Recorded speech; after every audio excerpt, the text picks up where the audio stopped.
இருக்குது பாருங்கள். இதில் சென்டரில் இருக்கிறது ஜிப்பர் டிஸ்ட்ராக்ஷன். ஆப்ஜெக்டை பல்வரிசை எப்படி இருக்குமோ அந்த மாதிரி மாற்றும். சா டூத் எஃபெக்ட் இந்த எஃபெக்டோடைய பேர். இப்போ அதை கிளிக் பண்ணுறேன். இப்போ அதை கிளிக் பண்ணும்போது பார்த்தீங்கன்னா இன்னும் 2-3 ஆப்ஷன் இங்கே ஆக்டிவ் ஆகும். இந்த ஃபஸ்ட் இருக்கக்கூடியது பார்த்தீங்கன்னா அந்த டீத்துடைய ஹைட் எவ்வளோ இருக்கணும் அப்படிங்கிறத இங்கே மென்ஷன் பண்ணணும். டூல் டிப்பை ரீட் பண்ணி பாருங்கள். அடுத்து நம்பர் ஆஃப் டீத் எவ்வளோ தேவை அப்படிங்கிறத இங்கே மென்ஷன் பண்ணணும்.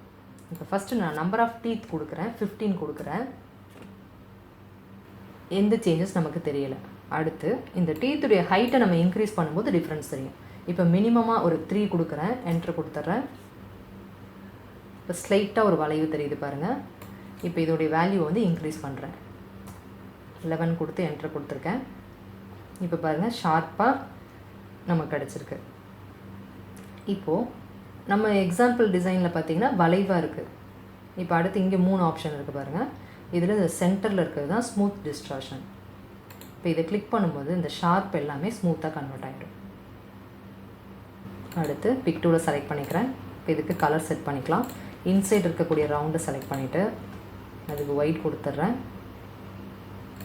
அடுத்து இந்த அவுட் சைடு இருக்கிறதுக்கு ஒரு கலர் கொடுத்துட்றேன். ஷிஃப்ட் பேஜ் டவுன் கொடுத்து பேக் சைடு மூவ் பண்ணிடுறேன். அடுத்து இது அவுட்லைன் எல்லாமே நன் பண்ணிடுறேன். அடுத்து இந்த பார்டரை மட்டும் செலக்ட் பண்ணிவிட்டு அதுக்கு மெரூன் கலர் செட் பண்ணிடுறேன். அடுத்து இந்த வளைவாக இருக்கக்கூடிய இந்த லைனை செலக்ட் பண்ணிவிட்டு அதற்கும் கலர் மாற்றிடுறேன். அதனுடைய திக்னஸ் கொஞ்சம் இன்க்ரீஸ் பண்ணிக்கிறேன். இந்த எஸ்எஸ் யூ கேன் டூப்ளிகேட் பண்ணி இங்கே சென்டரில் மூவ் பண்ணிக்கிறேன். டெக்ஸ்ட்டு பேக் சைடு இருக்குது. க்ராஸாக செலக்ட் பண்ணிவிட்டு ஷிஃப்ட் பேஜ் அப் கொடுக்குறேன். ஃப்ரண்ட்டில் நமக்கு வந்துடும்.